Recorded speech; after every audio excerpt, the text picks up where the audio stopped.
গতানুগতিক প্রক্রিয়ায় প্রধানমন্ত্রীর সঙ্গে ব্রিফকেস হাতে সরকারের অর্থমন্ত্রী জাতীয় সংসদে বাজেট উপস্থাপন করলেও এবার হতে যাচ্ছে তার ব্যতিক্রম। আজ বিকেলে অন্তর্বর্তী সরকারের অর্থ উপদেষ্টা ড সালেউদ্দিন আহমেদ বাংলাদেশ টেলিভিশনে ২০২৫-২৬ অর্থবছরের জাতীয় বাজেট উপস্থাপন করবেন।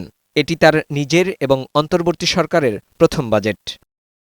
মূল্যস্ফীতি নিয়ন্ত্রণসহ সামষ্টিক অর্থনৈতিক স্থিতিশীলতা ফিরিয়ে আনতে চলতি ২০২৫-২৬ অর্থবছরে ৭,৯০,০০০ কোটি টাকার বাজেট উপস্থাপন করা হবে।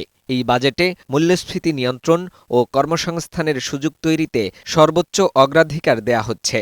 একই সঙ্গে বাজেটটি হবে সমতাভিত্তিক ও কল্যাণমুখী। আগামী বাজেটে স্বাস্থ্য, শিক্ষা, তথ্যপ্রযুক্তি ও সামাজিক নিরাপত্তা খাতে বেশি গুরুত্ব দেওয়া হবে। এছাড়া উজ্জীবিত করা হবে গ্রামীণ অবকাঠামো খাতকে। সামাজিক নিরাপত্তা খাতের আওতা ও সুবিধাভোগীর ভাতাও কিছুটা বাড়বে। ৬২২টি পণ্যের সম্পূরক শুল্ক প্রত্যাহার বা হ্রাস এবং ১০০টি পণ্যে কাস্টমস ডিউটি কমানোর প্রস্তাব করা হচ্ছে। যথাসম্ভব চেষ্টা করব রাজস্ব আহরণটা একটু বাড়াতে, ট্যাক্স বাড়াতে। এখন পর্যন্ত যেটা গ্রোথ হয়েছে 7% বলে সাধারণ মানুষ কিন্তু এটা অনেক ফলটা পায় না।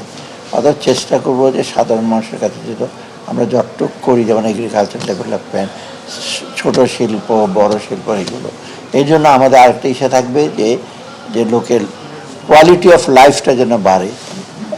এবং এটার জন্য দরকার কি, আমাদের কর্মসংস্থান দরকার, আয়ের সংস্থান দরকার, তাই তো? এই জন্য বাজেটটাকে আমরা চেষ্টা করি একটু বিজনেস ফ্রেন্ডলি করার জন্য। সাথে সাথে আমরা চেষ্টা করি সোশ্যাল সার্ভিস সেক্টর, এইবার আমরা চেষ্টা করব শিক্ষা, স্বাস্থ্য এবং সামাজিক নিরাপত্তা কিছুটা আমরা বাড়াবো, মার্জিনালি বাড়বে। বিশেষজ্ঞরা বলছেন, বাজেটে প্রত্যক্ষ ও পরোক্ষ করের সুব্যবস্থা রাখা, দেশের অর্থনৈতিক পরিস্থিতি এবং ব্যাংক খাতের সংস্কারসহ মানুষের কল্যাণে বাজেট প্রণয়নের তাগিদ দেন তারা। প্রবৃদ্ধি আরও চাঙ্গা করা, আমাদের এখন বিনিয়োগকে উৎসাহিত করা, ব্যক্তি খাতের বিনিয়োগ যাতে আরও ভালোভাবে আসে, মূল্যস্ফীতিটা যাতে আমরা কমাতে পারি, এই বিষয়গুলো গুরুত্বপূর্ণ হবে। সুতরাং বাজেটে যে শুল্ক কাঠামো থাকবে, প্রণোদনা কাঠামো থাকবে, সেখানে যে ভর্তুকি কাঠামো থাকবে, সামাজিক সুরক্ষা খাতে যে ব্যয় থাকবে, এগুলোকে এমনভাবে আমাদের বিন্যাস করতে হবে যাতে সাধারণ মানুষ এটাতে উপকৃত হন।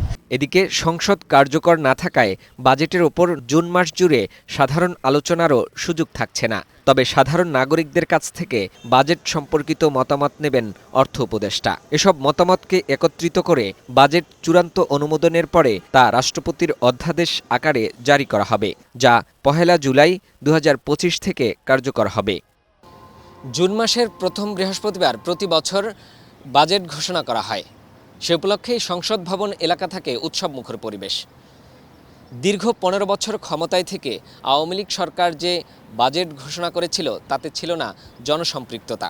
সে কারণে জনতার রোষানলে বিদায় নিতে হয়েছে তাদের। এবছরের প্রেক্ষাপট ভিন্ন।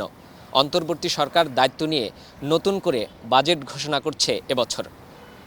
এই বাজেটে যাতে সাধারণ মানুষের ইচ্ছার প্রতিফলন ঘটে, সেই প্রত্যাশা সকলের। ফাহিম মুনাইম, বৈশাখী সংবাদ, ঢাকা।